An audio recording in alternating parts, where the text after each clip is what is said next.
When I was a kid, my grandmother would tell me stories. Some were nice stories, meant to help me relax before bed. Other stories weren't so nice. If I asked, Grandma would tell me a scary story every once in a while. Monsters hiding in the woods, houses that ate people, radio stations that corrupted a person's brain, sea creatures lurking below the waves. The one that stuck with me, though, was about the air people, as she called them. It was different than other stories that she told. Instead of telling it like a story you'd read from a book, she told it to me as if she experienced it herself. She told me that when she was younger, there was a 3-week period where countless people in her town disappeared. Just flat out vanished. Husbands or wives would wake up in the morning and their significant other simply wasn't there. Parents would be waiting for their kids to come home from school and they never would. They were all just gone, like they'd been taken. There was never any explanation, and the police were never able to uncover any evidence. But my grandmother said that a week before the disappearances started happening, there was a big storm. Clouds rolled in, almost out of nowhere. Thunder rocked the neighborhood, lightning illuminated the sky. And she said that when she looked up into the sky that night, in the flashes of lightning, she could have sworn she saw what she then called the air people. Humanoid figures flying in the air with wings like a bat. No one believed her, of course.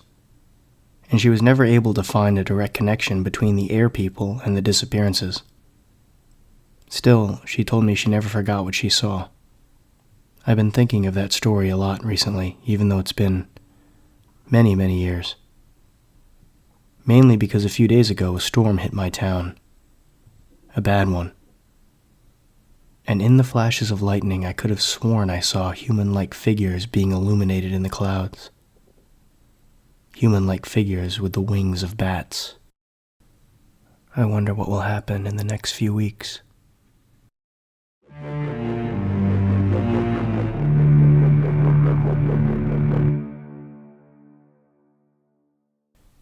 Deborah lived a quiet life, in a quiet town, at the end of a quiet street. She had nice neighbors and a very acceptable life. She worked during the day, and wound down with a good book and a glass of wine at night. Things were good, and then she received the first phone call on September 12th.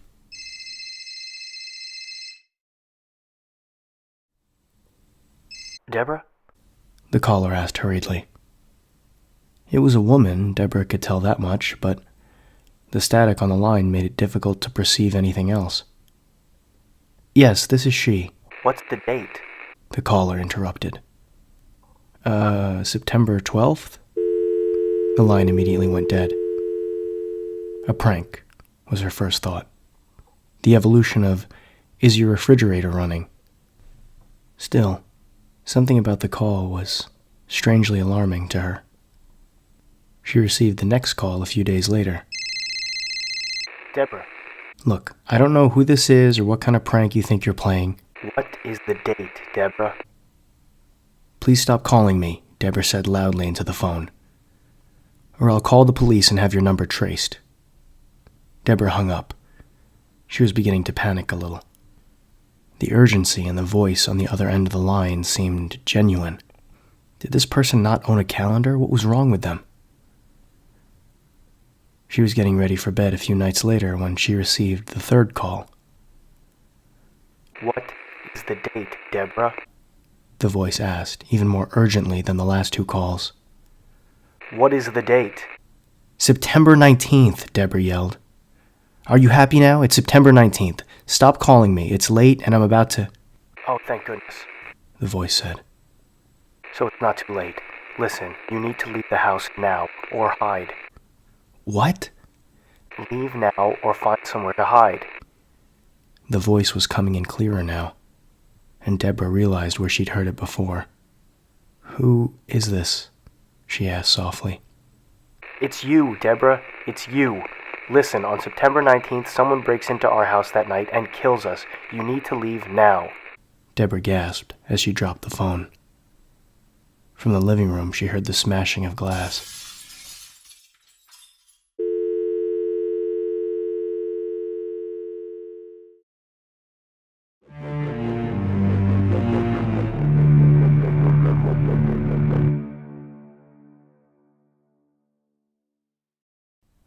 There is a monster right above me. I am pretending to be asleep so he doesn't notice I'm here, but I think that opportunity is long gone. I think he knows I'm here. I think he's waiting for his opportunity to eat me, or rip me to shreds, or drag me to his cave. His tendrils are flexible and will have no problem grabbing me from any angle. His eyes are adjusting to the dark, so even if I run, he'll be able to see me.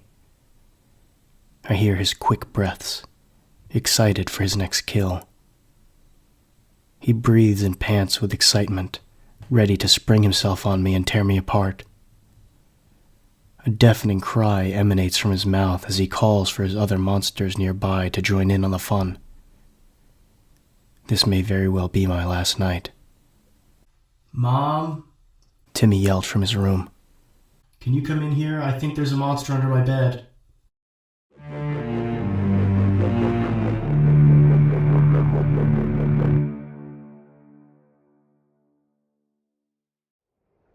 The homeless man leaned against the dumpster on the cold winter night, coughing and sputtering. He could hardly remember the last time he had a warm bed, a hot meal, a place of his own. He shivered and sank low, trying to conserve heat. As the snow slowly stopped falling, he closed his eyes and slept. He was awoken a while later by the sounds of footsteps moving towards him, crunching in the snow. He slowly opened his eyes, and to his horror he saw 3 faceless creatures, human in form but having no features, wearing white outfits moving towards him on the street. He mustered up as much energy as he could, and he ran the opposite way down the alley. The faceless beings moved at a steady pace toward him, but he was still quicker. He reached the end of the alleyway and looked right, only to see 2 more. 2 more faceless creatures bearing down on him from the back of the alley. He turned the opposite way and ran out of the alley into the street, screaming for help. 5 humanoid creatures silently moving in on him. The streets were desolate, empty. He estimated it to be around 3 or 4 in the morning. He ran down the city street, coughing and yelling for assistance. About 100 feet in front of him, he glanced up and saw from behind a row of cars 4 more faceless creatures emerged. He could see them in full form now. They were taller than an average person, about 7 feet. Their limbs were longer than average too, and that face, or lack of one, was the most terrifying part.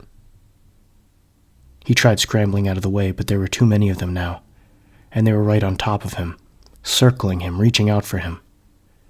He screamed as they laid their hands on him. But all of a sudden he felt calm. His cough was gone. He closed his eyes and inhaled, his lungs filling up with the cold night air. He opened his eyes. He was sitting in a bed, sunlight streaming through the window. He blinked his eyes and stood up, stretching.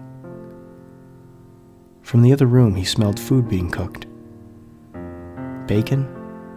Eggs? He sighed to himself. What a terrible dream.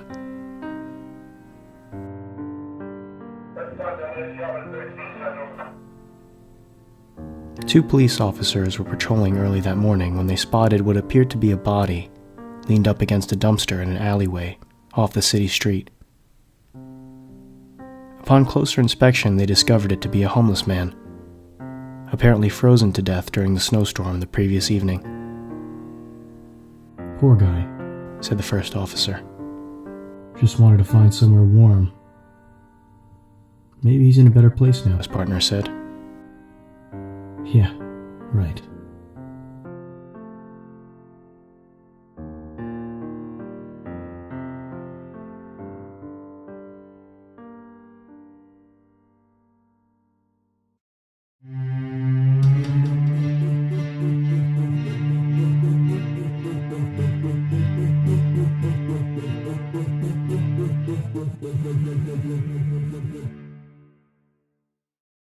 They started pushing space exploration again after a long time. It started after the technology boom.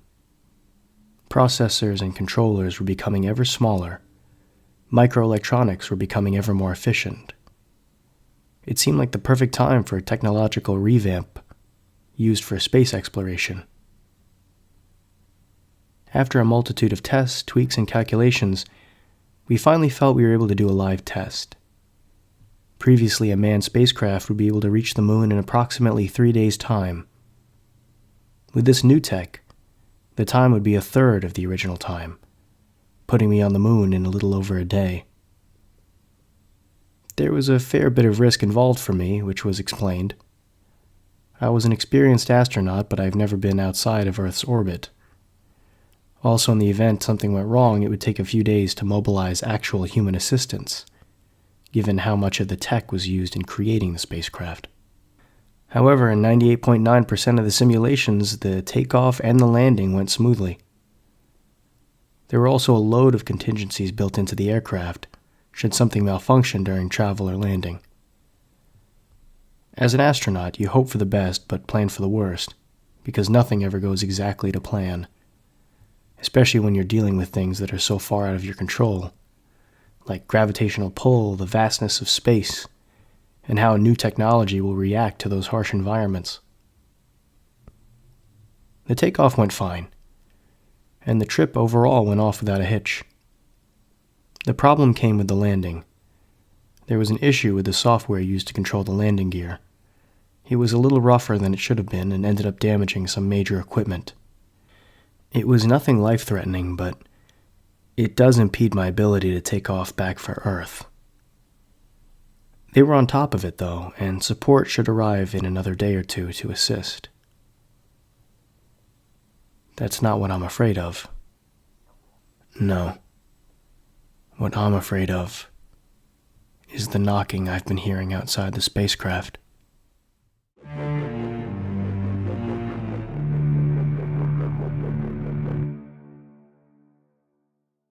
Mary arrived home from work, exhausted. After making herself something to eat, running on the treadmill for a bit, and vegging out in front of the television, she decided it was time to get ready for bed. The bathroom filled with fog as the showerhead sprayed nice hot water. It had been particularly cold, so Mary found hot showers like this relaxing. And relaxing moments were hard to come by nowadays. All of a sudden she heard a voice that sounded like it was coming from the drain. I see you. She gasped. It was soft, subtle. She even doubted herself whether or not she even heard it. She stopped moving and just let the water run as she tried to listen for it again, but nothing. She continued her shower, just a little more alert than normal. As she was turning off the water to her shower, she heard the voice again. And once again she could have sworn it was coming from the drain. I see you. She quickly turned the knob to kill the water and let the silence hang for a moment. The only sounds being the dripping water from the showerhead. But she didn't hear the voice again. She dried off and put on her pajamas. She went through some emails, checked her Instagram and Twitter feed, and forgot about the voice. As she settled into bed, she leaned over to turn off the lamp on the side table. As she did, she looked down and saw a horrifying face peeking out from under her bed. As the room became engulfed in darkness, right next to her she heard the words, I see you. Mary screamed.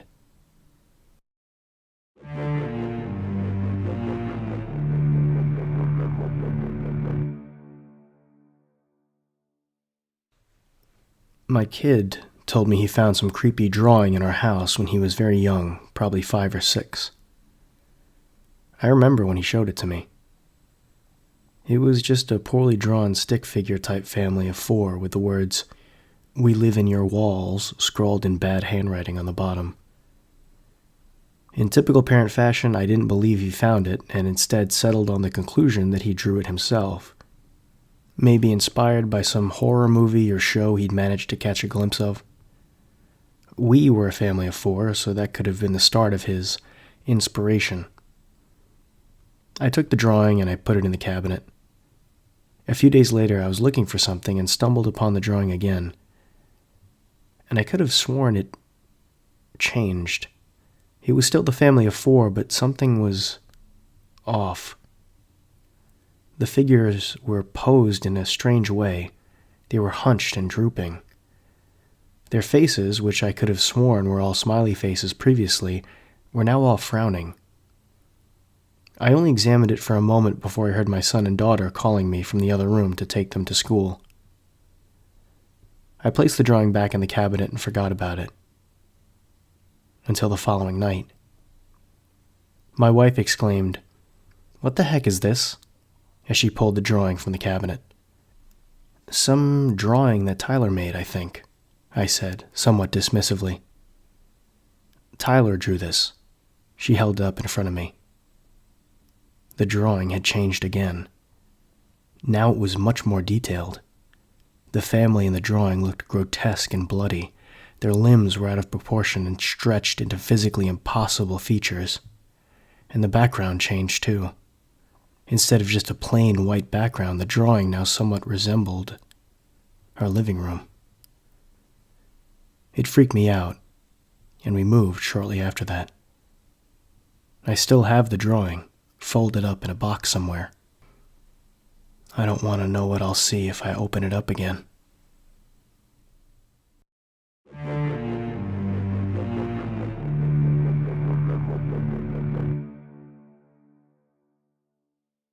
Being an Uber driver is tough, especially if you're trying to live off of it. You have to be in your car all the time, ready for any pickup. Some guys do it as supplemental income, and others, believe it or not, do it for fun. I'm trying to live off of it, maybe start my own car service one day. But that means long hours, missing lots of sleep, and doing frequent night pickups into the early morning. I drive a black Nissan Maxima. Reliable car. I don't look too threatening, which helps a bit, especially when I have to pick up women. I have a slim build, brown hair, glasses. Pretty average, like most of my rides. There was this one day in particular when I was unimaginably tired, but I knew I had to keep on going through the night. It was probably around 2:45 a.m. on a Saturday morning. And I got a pickup location that was in kind of a remote area of the city. It was a man, and he was alone on a corner. To be honest, the whole vibe kind of creeped me out, but hey, a ride's a ride. His name was John, and he climbed into the back, telling me his phone died. I sort of casually tried asking him what he was doing out so late, and he gave me some generic answer about being at a party. What kind of party was in that part of town? He kept on looking at me with a strange glare in the rearview mirror. I tried averting my eyes so I wouldn't be looking directly at him. Then he started asking me all sorts of odd questions. Questions about me, my personal life, if he'd ever met me before. Hell, he even asked questions about my car.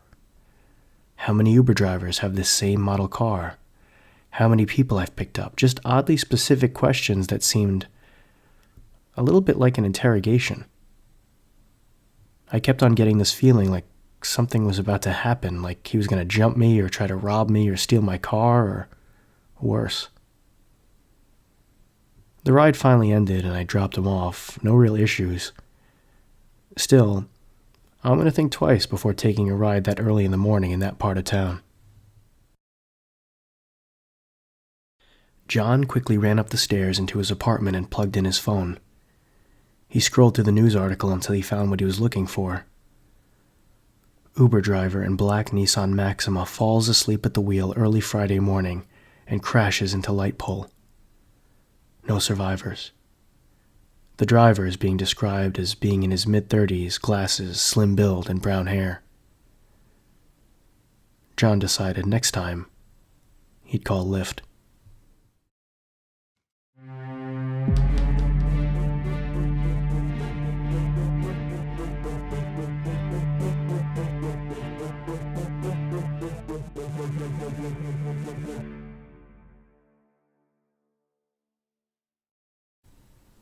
I have a fear of elevators.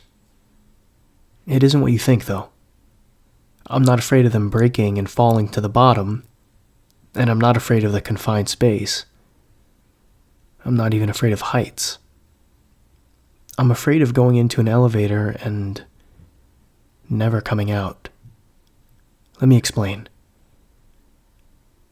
I had this friend, Travis.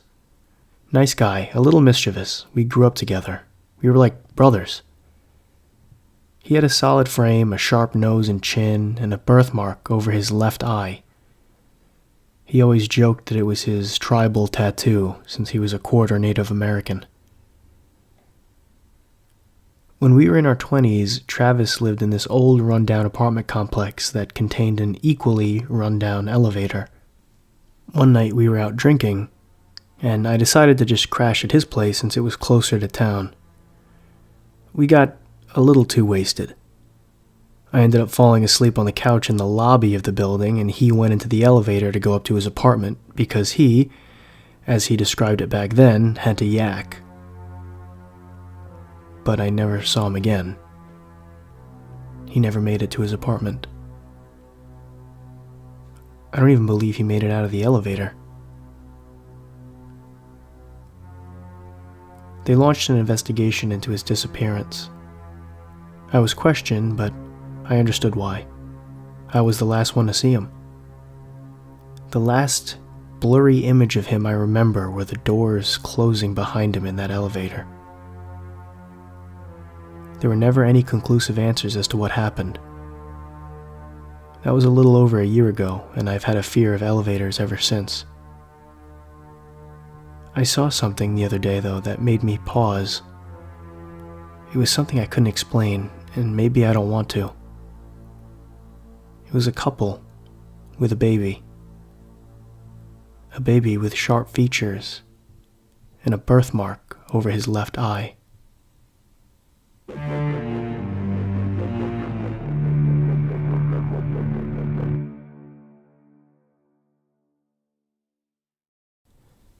Ella lived alone. She was a talented piano player who frequently performed in front of large audiences. When she was by herself, however, she would often just play and play to relax and wind down.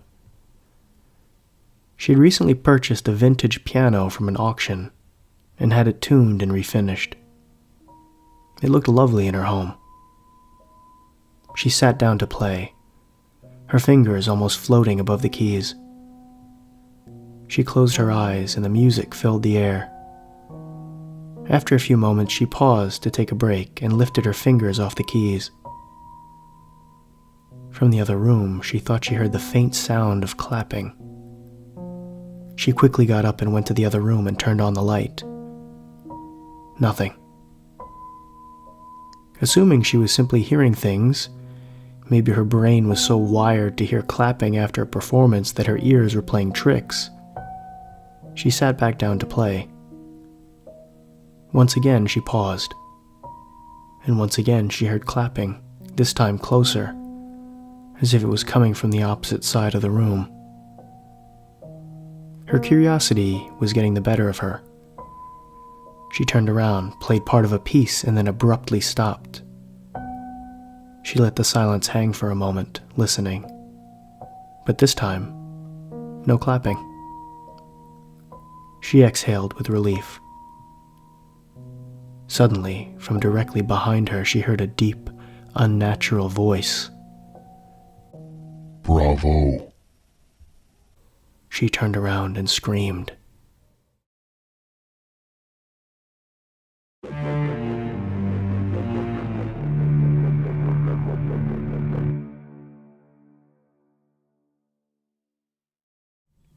I found a hard drive the other day.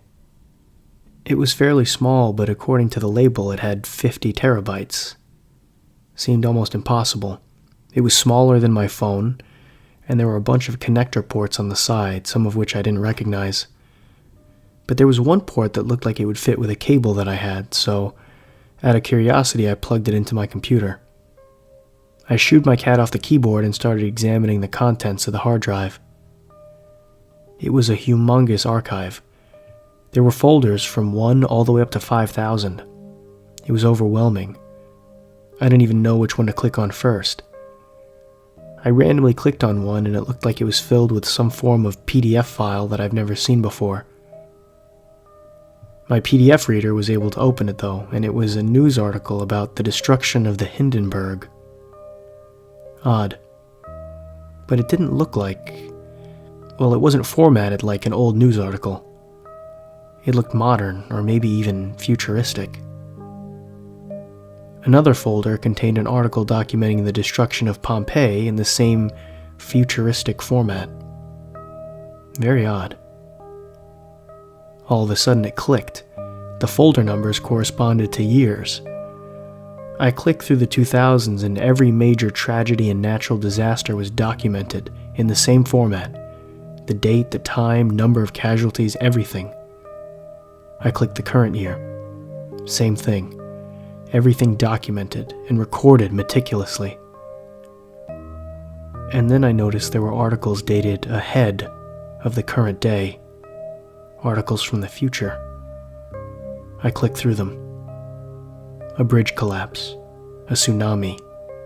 A volcanic eruption. I clicked through the other folders.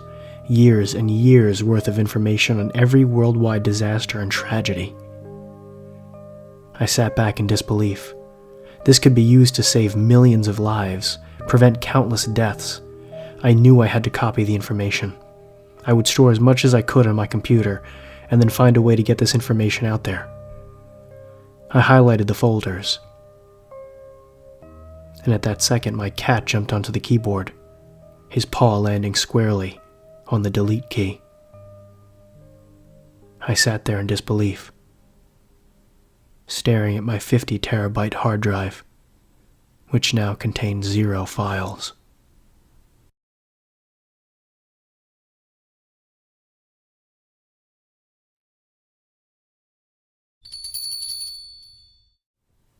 The bookstore was old, and in a quiet part of town. Their books were mostly dated and worn. It was remarkable that this place was even still in business. Kenzie walked into the bookstore, eyes wide. She was an avid reader, and she had wanted to visit this bookstore for quite some time. A man poked his head from behind some shelves in the back. "Oh, hello." It was the owner. He sounded genuinely shocked to have a customer. Kenzie gave him a small wave. Hey there. Quite an impressive assortment of books you have here. Kenzie began making her way to the back of the store towards the man.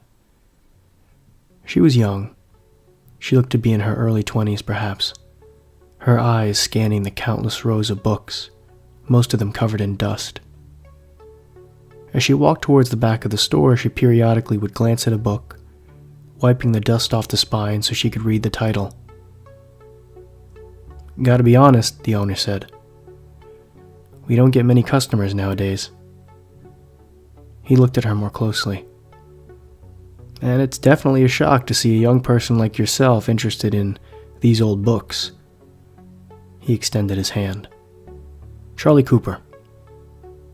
Kenzie smiled and shook his hand. Kenzie Davis. "Okay then, Miss Davis, what kind of book are you looking for today?" Kenzie thought for a moment. A scary book. "Okay. Are you talking more goosebumps or scary stories to tell in the dark?" No, something truly terrifying. Something that gets into your head. Charlie thought for a moment. "Afraid we don't really have anything like that." Kenzie sighed. Oh, well, that's a shame. Books nowadays are simply so bland. They lack any sort of tension or history. I'd be willing to pay a substantial price for a book of that nature. Charlie studied her again. "Well, I might have something, but it's a collectible. Very old, very valuable, and part of a much larger collection. It's also very expensive. If you're serious, I could show it to you." Kenzie nodded, and Charlie led her to a back room away from the main store area. This room contained one bookshelf, of only a few books. He grabbed a rather large book, bound in weathered leather. He handed it to her. She grasped the book in both of her hands, running her fingers over the cover. The title was engraved in the leather, in very simple lettering. The Book of Horrors. She flipped it over. Nothing on the back. She opened it up. It was very well worn. The pages were made of thick paper and were discolored from time and use. Nothing was written on the inside cover or the first page. The page after that had an inscription written in cursive. For M.D., my rosebud. She shut the book quickly and looked up at Charlie. So, what makes it scary? This book doesn't just have one author, it has many. Collections of stories from people all around the world, all across time and space. Radio stations turning men into monsters, houses that devour people whole, faceless men, creatures flying in the clouds, elevators that are time machines, haunted Ubers, and rumor has it that they're all true. Kenzie flipped to one of the pages and began to read the stories.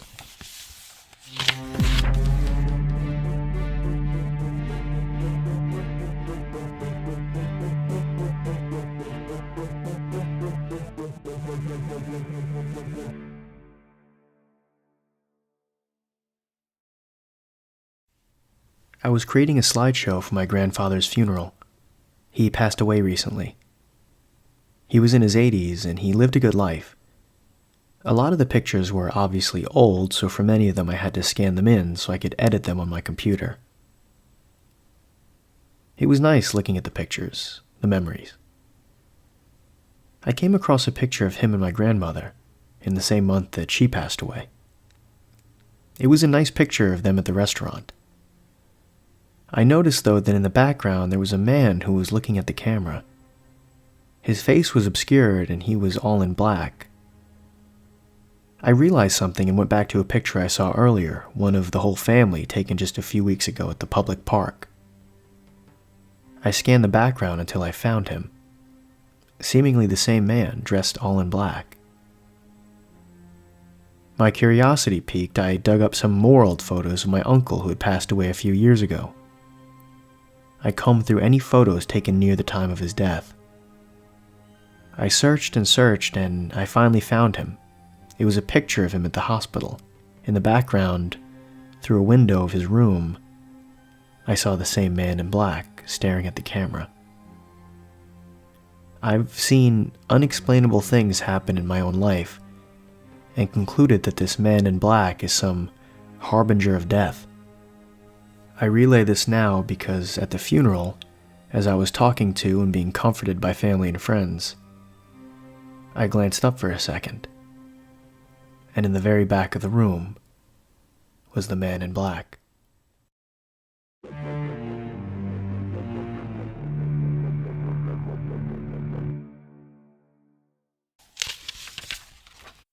I suppose that is creepy, especially if it's true, which, for the record, I don't believe. Well, I have no way to personally confirm if they are or not, he shrugged. She opened to another story. His daughter burst through the door in hysterics. Dad! Dad! He knew she would be panicking. He moved towards the front door to greet her. She fell into his arms, sobbing. It's okay, sweetie, he said softly. What happened? She exclaimed between sobs. Two men broke in. They were looking for something. They trashed the place, found it, and left. He held his daughter in his arms. Slowly her breathing started to calm. Okay, she said, regaining her composure. We'll call the police and have them come down here. Maybe one of the security cameras caught something. She loosened herself from his arms and began making her way to the living room. How bad is the damage and everything? He caught up to her and held her. "Wait, before you go in there, I just want you to know how much I love you." He hugged her and kissed her on her forehead. "You'll always be my rosebud. Your mother would be proud of what you've become." She hugged him back, slightly puzzled. "Okay, Dad, love you too. Now let's see if we can figure out what's missing so we can..." She opened the door and froze. On the floor of the living room was her father's body, with what appeared to be a gunshot wound in his chest. The rest of the room was completely trashed. She whirled around quickly, looking for her father, who had just been with her moments ago, but he was gone. Only the lifeless body in front of her remained.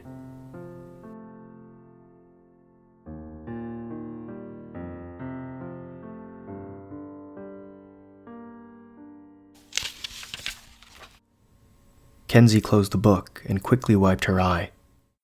Well, maybe some stories in the book are true after all. "I don't remember that story being in there," Charlie said, confused. I'll take it. The book. "Great. Like I said, it isn't cheap, but well worth the price." Kenzie pulled a pistol out of her purse and pointed it at Charlie. I don't think you understand. I'll take it, because it's mine. "Hey, I don't know who you think you are." Kenzie held the book open to the inscription. My name is Mackenzie Davis. You and your partner broke into my father's home, shot him, and stole this book. I'm taking it back. "Look," Charlie begged. "No one was supposed to get hurt. We were just hired to..." Charlie writhed on the floor, a pool of blood forming around him. Mackenzie walked up to his shivering body. Now I'm going to leave you here, just like you left my father. You should bleed out quickly. Your partner wasn't so lucky. She quietly exited the room and jammed the door closed. She took out a small bottle filled with gasoline, and as she walked towards the door, began dousing the books and bookshelves. She placed the book in her purse and lit up a cigarette, taking one long drag. Still red with heat, she flicked it towards one of the bookshelves, causing it to erupt into flames upon impact as she exited the bookstore.